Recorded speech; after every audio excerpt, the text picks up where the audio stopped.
कुल भी लंबा नहीं बोलने वाली।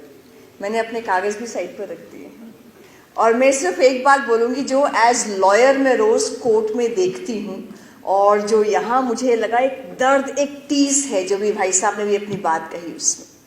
ये जो इको सिस्टम है ना कम्युनिस्ट और इस्लामिस्ट का, जो 1947 से चल रहा है, इसके कार्य कहीं ना कहीं दिखते हैं कि सक्सेसफुल और सफल हो रहे हैं। इको सिस्टम क्या है? हम लोग सब क्या है, एक ही काम में लग जाते हैं। अच्छा ये ऐसे कह रहे हैं, हम इनको देखते हैं। ये लोग जो काम करते हैं ना, क्योंकि मैं तो जेएनयू की वकील भी हूँ, तो अपने भाई बहनों से ज़्यादा तो इनके साथ ही रोज़ रहती हूँ सुबह से शाम तक। कल कोर्ट में भी इनके सामने ही खड़ी रहूँगी क्योंकि रोज़ केस करते हैं और रोज़ मैं सामने जेएनयू की ओर से होती हूँ।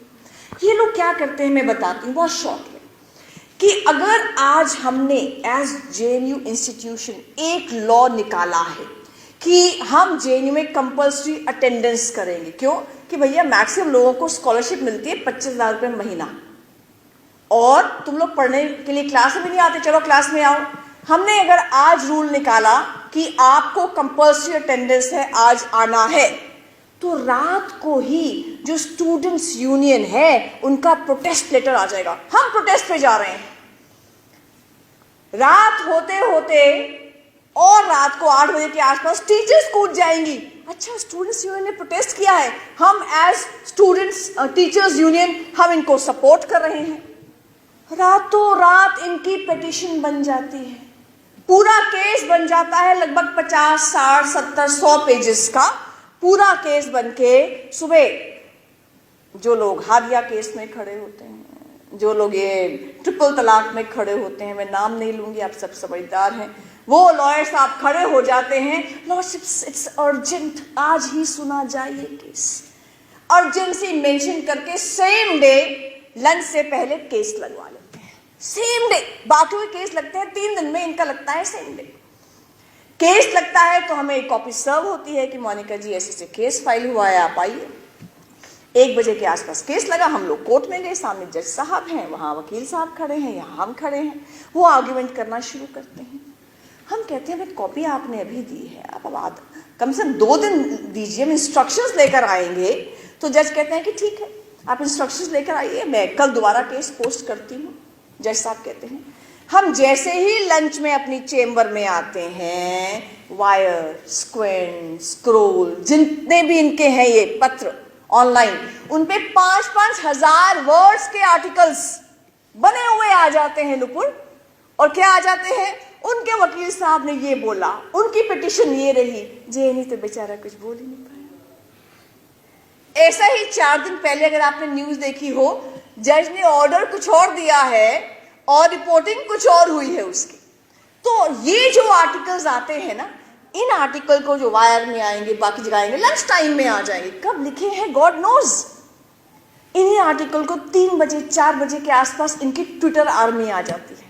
अब देखिए कितनी आर्मीज एक के बाद हर कोई अपना अपना काम कर रहा है, कोई किसी के स्फीयर में नहीं आ रहा, इनकी ट्विटर आर्मी आ जाती है। ट्विटर आर्मी उस आर्टिकल को ट्रेंड करना शुरू कर देती है। वो वहां से वो मियाँ खलीफा कौन कभी स्कूल नहीं गई होंगी, मुझे नहीं पता गई हैं कि नहीं गई हैं, वो उसके ऊपर रीट्वीट करने शुरू कर देती हैं and it becomes an international news. छोटी से छोटी घटना है लेकिन बैटन रेस है। एक इनका स्टूडेंट्स यूनियन है, एक इनका टीचर्स यूनियन है, एक इनके ड्राफ्टिंग एडवोकेट्स है, वो बैटन पकड़ाते हैं आर्ग्यूइंग एडवोकेट्स को, वो पकड़ाते हैं ट्विटर आर्मी को, वो पकड़ाते हैं और आर्टिकल्स लिखने वालों को, वो आगे बैटन पकड़ाती है सेलिब्रिटीज को, इंडिया की Swara Bhaskar etcetera etcetera etcetera, वो पकड़ाती हैं आगे Rihanna, Mia Khalifa etcetera etcetera, और ultimately it becomes international news. हर कोई अपने अपने स्फीयर का काम कर रहा है। स्लीपर सेल्स होते हैं ना, स्लीपर सेल्स टेररिस्ट के बारे में आपने सुना होगा, ऐसे ही स्लीपर सेल्स काम करते हैं। ऐसी कोई न्यूज नहीं है तो चुपचाप बैठकर जो लॉयर है वो अपना ड्राफ्टिंग करता रहेगा, दूसरा लॉयर है वो आर्ग्यूमेंट करता रहेगा, स्टूडेंट्स यूनियन अपना काम करते रहेंगी। लेकिन जैसे ही ऐसे मुद्दे आते हैं ये सब के सब एक हो जाते हैं। दिखते हैं कि ये 10 से 15 अलग अलग ग्रुप्स हैं पर सब के सब एक हो जाते हैं। ये सब एक ही काम नहीं करते, सब आर्टिकल नहीं लिख रहे, सब टीवी पे नहीं आ रहे, सब ट्वीट नहीं कर रहे, सब सेलिब्रिटीज नहीं है, सब ड्राफ्ट नहीं कर रहे हैं, अपने अपने स्फीयर में 10 साल 20 साल 30 साल 40 साल काम करते रहते हैं। इसलिए मेरा मानना है, जितना मैं इनको देखती हूँ और समझती हूँ, कि हमारे जिम्मे जो काम आया है हम उसको अच्छा कर लें। ऑफ इंडिया में नुपुर के जिम्मे आया है कि नुपुर अच्छे अच्छे आर्टिकल्स, आप ऑफ इंडिया के आर्टिकल्स देखिए दिल्ली दंगों पर, आई थिंक वाइडेस्ट कवरेज, सबसे अच्छी कवरेज ऑफ इंडिया की, और नुपुर का मैं एक आर्टिकल मिस नहीं करती हूँ। आप देखिए, वो लिख रही है, वो 24 घंटे लिख रही है, उसको खाना नहीं मिलेगा चलेगा, वो लिखेगी, और आपने इसको लिखने से 4 दिन छोड़ दिया, ये बेचारी मर जाएगी। इसका खाना पीना लिखना है, इतने पैशन से हमें अपना अपना काम करना पड़ेगा। कपिल जी अपने काम में लगे हैं, वो अपने काम में लगे हैं ना, उनको टीवी पे आने की जरूरत नहीं है, उनको ट्विटर पे आने की जरूरत नहीं है। कपिल जी आप तो कोर्ट संभाल लो, जिसको जो काम मिला है वो ईश्वर प्रदत्त है, उस काम को संभाल लो। और पिछले 7 साल से जो नुपुर ने कहा, बिलीव मी, फर्क आया है। फर्क कैसे आया है? If I can say so on record, कि पहले हम जब 7-8 साल पहले कोर्ट में खड़े होते थे और सामने से XYZ लॉयर्स आते थे, हादिया के लॉयर्स, यू नो, रोहिंग्यास के जो खड़े होते हैं वो लॉयर्स आते थे, जजेस भी, यस मिस्टर व्हाट, मतलब हम तुम्हारी क्या मदद कर सकते हैं, कैसे कर सकते हैं, थोड़ा सा एक रहता था। क्योंकि जो अपॉइंटमेंट्स होती हैं ना, वो ऐसे ही लोगों के हाथ में अब तक थी। जब से न्यूट्रल लोग आ रहे हैं, जब से ऐसे लोग आ रहे हैं जो देश के बारे में सोचते हैं, सिस्टम्स में भी न्यूट्रल लोग आ रहे हैं, फर्क पड़ा है। मुझे ध्यान है, राम जन्मभूमि केस से पहले वहां आकर वकील साहब ने कहा था, जो उसका सुन्नी वक्फ बोर्ड के वकील थे, लॉर्डशिप्स में have this matter after elections. जज साहब ने कहा, इलेक्शन के बाद इसे पॉलिटिकल पार्टी कौन सी है? रामलला पॉलिटिकल पार्टी है क्या, या सुन्नी वक्फ बोर्ड पॉलिटिकल पार्टी है, या निर्मोही अखाड़ा पॉलिटिकल पार्टी है? Why after elections?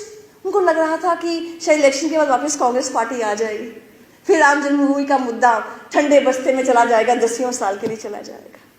तो इसीलिए अब शुक्र है ऐसी पार्टी है जो देश के बारे में सोचती है, नेशन फर्स्ट के बारे में सोचती है। वरना यहां तो किताब छापनी ही एवरेस्ट चढ़ने बराबर हो जाता है। हमने क्या किया था, किताब ही तो छापी थी, ब्लूम्सबेरी ने किताब छाप दी, पर सडनली ये पूरा इकोसिस्टम एक्टिव हो गया, इंटरनेशनल लेवल तक एक्टिव हो गया। अरे ऐसी किताब कैसे आ सकती है जो कहती है कि हिंदू मरे, जो कह सकती है एविडेंस के साथ कि मुस्लिम्स ने मारा? ऐसी किताब कैसे आ सकती है? हमने कहा डिबेट कर लो, डिस्कस कर लो, हम उन घरों में आपको लेके चलते हैं, उन विक्टिम्स के नाम बताते हैं, कौन कौन मरा और कैसे कैसे मरा। लेकिन सुनने को तैयार नहीं, क्योंकि इस्लामिस्ट और माओइस्ट फोर्सेस जिस दुनिया से आती हैं, वहां डेमोक्रेसी नहीं है। किसी भी अरब कंट्री में डेमोक्रेसी नहीं है, किसी भी माओइस्ट कंट्री में डेमोक्रेसी, चाइना में देख लो, नहीं है। तो इनको तो पता ही नहीं बेचारों को डेमोक्रेसी होता क्या है।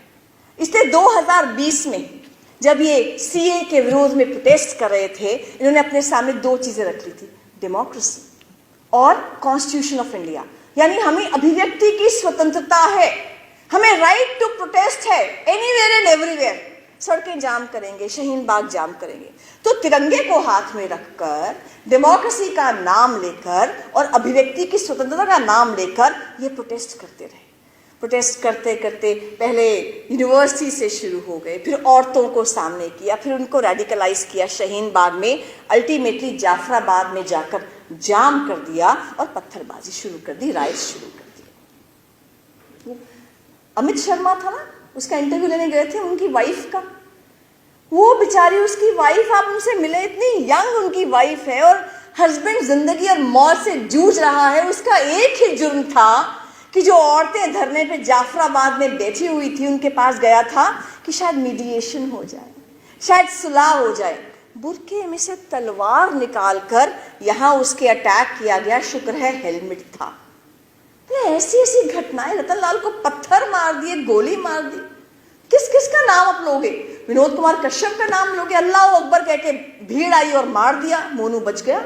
दिनेश कुमार खटीक का नाम लोगे, दूध लेने बच्चों के लिए गया था, उसकी वाइफ, 2 बच्चे, 3 बच्चे हैं शायद, ऐसे गोदी में बैठे हुए, तो लगा कि कैसे, क्या, जैसे कहा नुपुर ने, याद हो गए हैं इनके नाम और इनको भूलना नहीं है।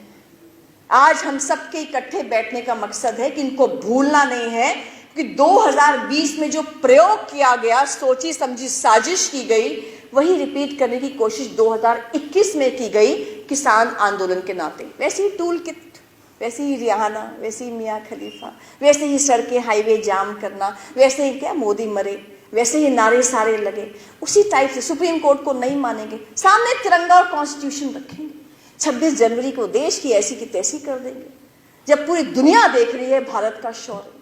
वही चीज अब 2022 में हिजाब प्रोटेस्ट में ला रहे हैं। मैं तो रोज हिजाब में जो कर्नाटका हाई कोर्ट की हियरिंग है, मैं रोज देखती हूँ, every day, every line of it में देखती हूँ उसको। 2:30 बजे कर्नाटका हाई कोर्ट की हियरिंग शुरू होती है, लगभग 4, 4:30, फिर 5 तक भी जाती है, 5 बजे तक जाती है, एवरी डे। वहां पर होड़ लगी हुई है। होड़ क्या लगी हुई है? सीनियर एडवोकेट्स की हजार पेज की पिटिशंस रातों रात कपिल जी तैयार हो जाती हैं, जजमेंट्स रातों रात तैयार हो जाती हैं, दे दी जाती हैं जजेस को। होड़ लगी है सीनियर एडवोकेट्स की, पहले मैं। और किस लिए खड़े हैं वो? लड़कियों को हिजाब में रखो, इसलिए खड़े हैं। वो इसलिए नहीं खड़े हैं कि जो मुस्लिम महिला है उसको बुर्के से आजादी दिलवाए, 4 शादियों से आजादी दिलवाएं, उसको हलाला से आजादी दिलवाएं, उसको तलाक 3 महीने में कह दिया जाता है और तलाक कर दिया जाता है, उससे आजादी दिलवाए। नहीं, वो खड़े हैं बुर्के में रहने दो, बुर्का ना उठाओ, इसलिए खड़े हैं। और नाम वही ले रहे हैं, तिरंगा सामने होगा, हेड स्कार्फ करेंगे तो तिरंगे का करेंगे, हम कॉन्स्टिट्यूशन सामने रखेंगे, आर्टिकल 14 समानता की बात करेंगे, आर्टिकल 19 अभिव्यक्ति की स्वतंत्रता की बात करेंगे, और आर्टिकल 25, अरे 6, 7, 8, 10 साल के बच्चे बोलते हैं हमें तो संविधान ने राइट दी है। आप देखिए टेलीविजन पर 15-20 साल के, हमें संविधान ने राइट दी है कि हम बुर्का पहने, फंडामेंटल राइट टू वियर बुर्का। पढ़ा है आर्टिकल 25 कभी? सबसे इंफीरियर राइट है।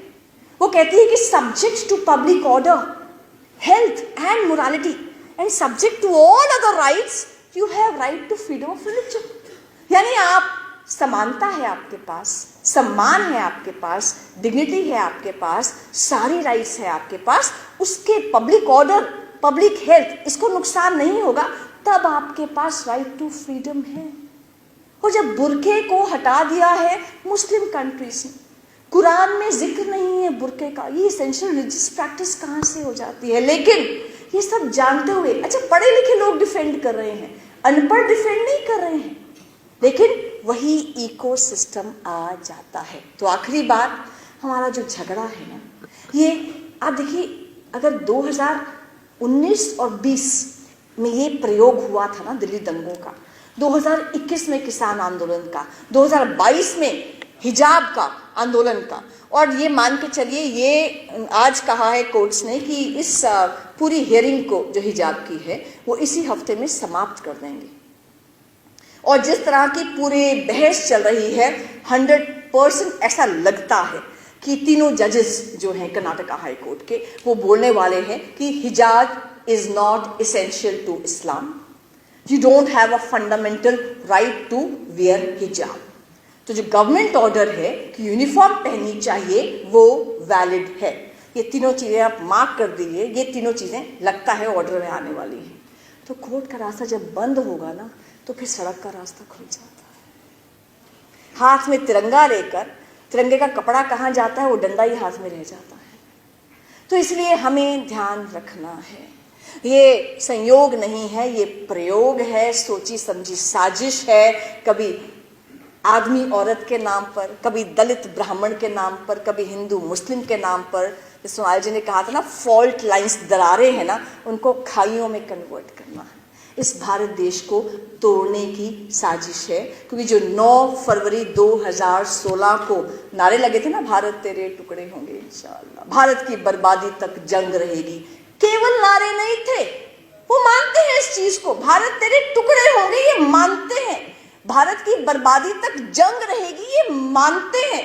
और हमने अपनी जो किताब है Delhi rights the untold story, पहले 3 चैप्टर्स में यही कहा है। हमने कहा है माओइस्ट के डॉक्यूमेंट्स देखिए, ये लिखते हैं, चौड़े में लिखते हैं, छुपा के नहीं। वो लिखते हैं कि हम क्या कर रहे हैं। वो लिखते हैं, माओइस्ट ताकतें, कि हमारा दुश्मन कौन है। दुश्मन है हिंदुत्व और भारत। वो लिखते हैं कि हमें करना क्या है, कि हमें फ्रंटल ऑर्गेनाइजेशंस बनानी है, लॉयर्स की, जर्नलिस्ट की, प्रोफेसर्स की, एनजीओस खड़े करना है। मेथड क्या होगा, काम करेंगे कैसे? झुकी झोपड़ी में काम कीजिए, औरतों में काम कीजिए, माइनॉरिटीज में, क्रिश्चियंस में, मुस्लिम्स में काम कीजिए, ट्राइबल्स में काम कीजिए। उसके बाद करें क्या, चुपचाप उनके अच्छे अच्छे मुद्दे उठाते रहो, और जैसे कभी ऐसा मुद्दा आ जाए उनको देश के विरोध में कर दो। ये वो लिखते हैं, उनका घोषित तो घोषणा पत्र होता है ना, वो है। इसलिए हम सब सचेत रहे, क्योंकि 2024 में जब चुनाव है, इनको डर तो सोशल मीडिया नहीं, आप लोगों से लगता है।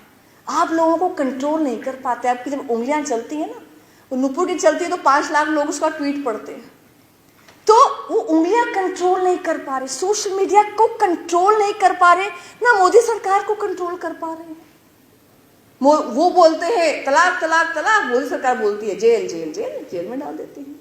वो बोलती है भारत तेरे टुकड़े होंगे, मोदी सरकार कहती है यूएपीए, तुम अनलॉफुल एक्टिविटीज प्रिवेंशन एक्ट में जेल के अंदर जाओगे, तुम पर सेडेशन का, राजद्रोह का लॉ लगेगा, तुम्हारी जितनी एनजीओस है, 13,000 से ऊपर एनजीओस का जो फॉरेन मनी आता था उसको लाइसेंस कैंसिल कर दिया है।